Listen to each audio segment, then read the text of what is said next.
In our last episode, we talked about the tumultuous years of the early 2000s for the World of Darkness. From company buyouts to the end of game lines, White Wolf and the properties they owned went through a period of massive transition. What would become of this once formidable horror gaming franchise? Would a new era of virtual gaming bring the World of Darkness back to the cultural relevance it once had in the 90s? To find that out and more, roll 2d10.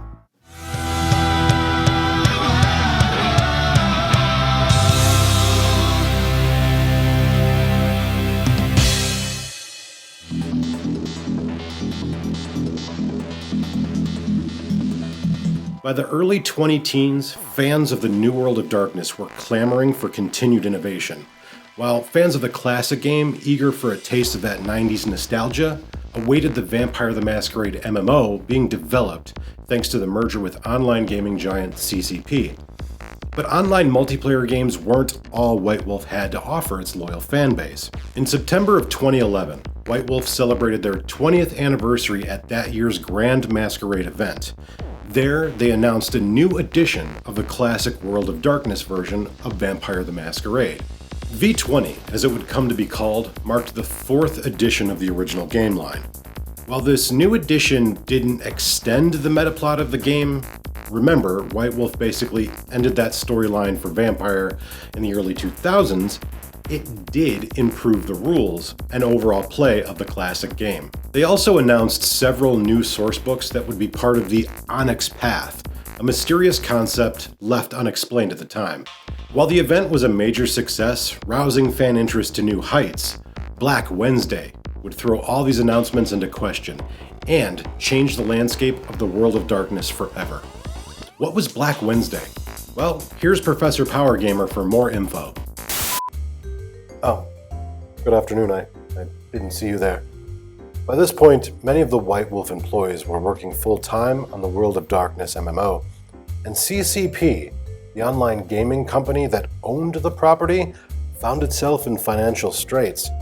Between their money issues and the fact that most of the White Wolf workforce was dedicated to the video game, they just weren't interested in being in the publishing business anymore. And then, about a month after all the exciting announcements at the Grand Masquerade event, CCP cut its workforce by 20%. Terrible. Unfortunately, a lot of these folks were employees in the Georgia office. You know, the White Wolf headquarters.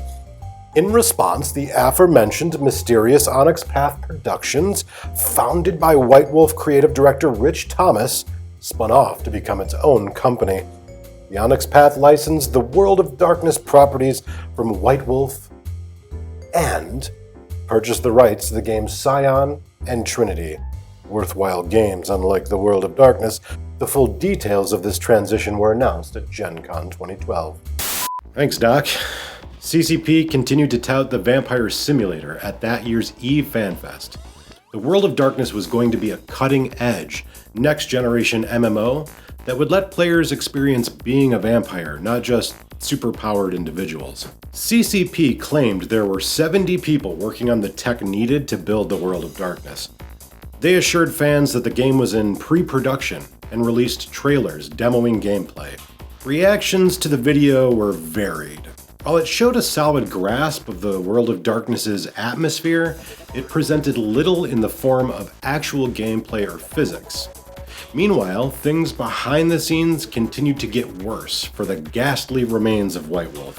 CCP continued to leak funds, move World of Darkness developers around without warning, and generally mismanage a team whose confidence had all but vanished after 9 years of development with little to show for the trouble.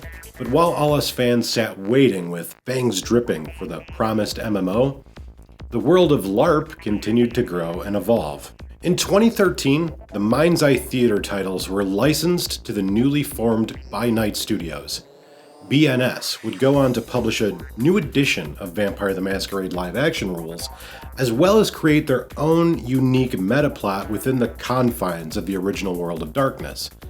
And then, in 2014, the World of Darkness was once again turned upside down. For more information on the shit show that was the eventual cancellation of World of Darkness, Google the term Monoclegate.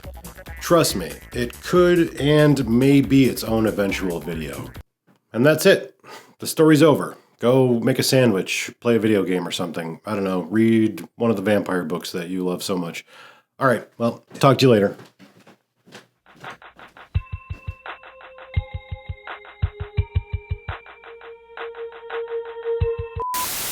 No, I'm kidding. It's just about to get more confusing, that's all. Now, by this point, White Wolf only existed as a name brand and several intellectual properties owned by CCP.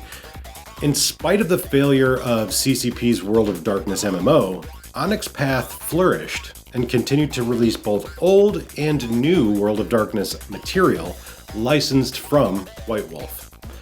Onyx Path released 20th anniversary editions of the Werewolf, Mage, Changeling, and Wraith game lines thanks to fan demand and quite a few successful Kickstarter campaigns. By 2015, CCP was ready to offload all World of Darkness properties. They sold the White Wolf brand and all associated intellectual titles to Paradox Interactive. And honestly, this was probably one of the best things that could have happened to the World of Darkness in the modern era. Paradox spun White Wolf off into its own company once again, and there was much rejoicing. And then things got all wonky with game naming conventions. Like the New World of Darkness, NWOD, would be called Chronicles of Darkness, further separating it from the classic game, which would now simply be called World of Darkness. Okay. Reduce, consolidate, not bad. Adding to the hype around the new White Wolf was the announcement that World of Darkness creator Mark Reinhagen would return to the company in some capacity. And the crowd goes wild! Yay! In parallel, Onyx Path continued developing and publishing all the 20th anniversary editions of the World of Darkness lines, V20, W20, M20, and so on, while the new White Wolf was at work developing the 5th edition of Vampire the Masquerade. But there was one problem: how to bridge the world-ending metaplot from the earlier editions with V5. And so it was Onyx Path to the rescue. In 2018, they released Beckett's Jihad Diary, a large journal meant to bring the World of Darkness metaplot into the current era and bridge the gap between editions. And then, finally, on August 2nd, 2018, the 5th edition of Vampire the Masquerade was launched. The new edition, with physical distribution handled by Modifius, presented a complete overhaul of the rules, new blood consumption system, new dice, different morality, radically altered disciplines, and much more. And because gamers be complainers, the new edition drew mixed responses from the community. And if you listen closely, on nights when the wind blows just right, you can still hear the complaints floating over your town. Much in the same way fans took sides when Requiem was launched years earlier, many found the V5 hill a worthy one to die on. Anyone looking for a reason to complain could find one. There were radical alterations to the feel and appearance of the setting, and the new rules, though familiar, took some serious getting used to.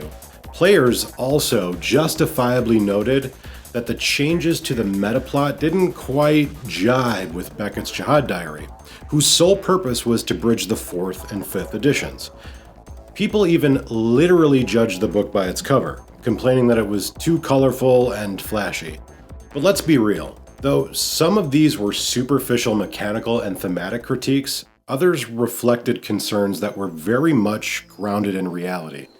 The controversy among fans started earlier that summer, when an internet article in July accused White Wolf of intentionally marketing their content to neo-Nazis and the alt-right.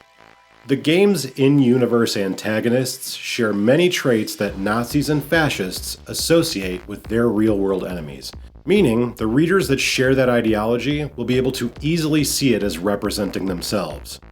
White Wolf disputed the claims on their social media, eventually hosting a live Twitch stream to address the claims and condemn Nazism. As if this weren't enough, the release of a V5 sourcebook in November of 2018 stirred further controversy.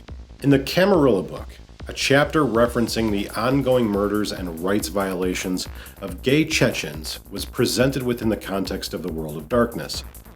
Many fans found this use of real-world, ongoing violence in the game to be offensive and tone-deaf.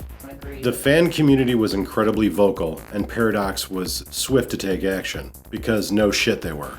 White Wolf was reabsorbed back into Paradox, and many of the staffers were dismissed. You done messed up, AA Ron! And like that, White Wolf ceased to be an individual entity once again. Now it has returned to that vague place that exists between life and death, much like the vampires the original White Wolf created. But fans need not despair. It's not all dark for the world of darkness. This is business! Paradox has contracted with Modiphius to take over brand development of the tabletop material, and Onyx Path continues to put out some incredibly good V5 and World of Darkness material. Also, a Bloodline sequel is set to release. Soon, we hope. Yay, 2020! Even if we have to continue to wait for a Bloodlines 2, a new Werewolf the Apocalypse video game and 5th edition of the tabletop is definitely happening. And a whole metric ton of board games, card games, apps, and video games are scheduled for release in the coming months and years. That's about it for the World of Darkness as of 2020. It's a crazy, unique, creative, dark, and fun world. And it's as complex and confusing as any long-running meta plot out there. The World of Darkness can be both mature and childish. Edgy in a good way, and edgy in a bad way. The World of Darkness might be scary and intimidating, but once you break through the gates, you may just find yourself hooked by its lure. Thank you for watching. This is YouTube, so please do the like and subscribe and notification thing. And let me know, did I miss anything? Is there more to the history of World of Darkness that I should have mentioned? Be sure to leave me a comment below. Follow me on the social medias and go to my site, utilitymuffinlabs.com, for more gaming podcasts. This is 2D10. Thank you for watching. I just was like, I'm not going to read. I'll just let it happen psychically. To find that out and more, you'll need to roll 2D20. 2D10. You'll need to roll 2D10. And truthfully, who cares about additions? It's all nonsense. Where's my dice? While this new event was a major... you, bitch. Stupid head. What was Black Wednesday? Well, here's his name isn't even Dr. Power Gamer. His name is Professor Power Gamer. How did I f that up? I should probably not use air quotes all the time like I'm some fucking air quote master. No, you don't need to. Yeah. That changes to the medical plot. To the medical plot. Paradox has contracted your mom. World of Darkness can be both mature and childish. Blah, blah.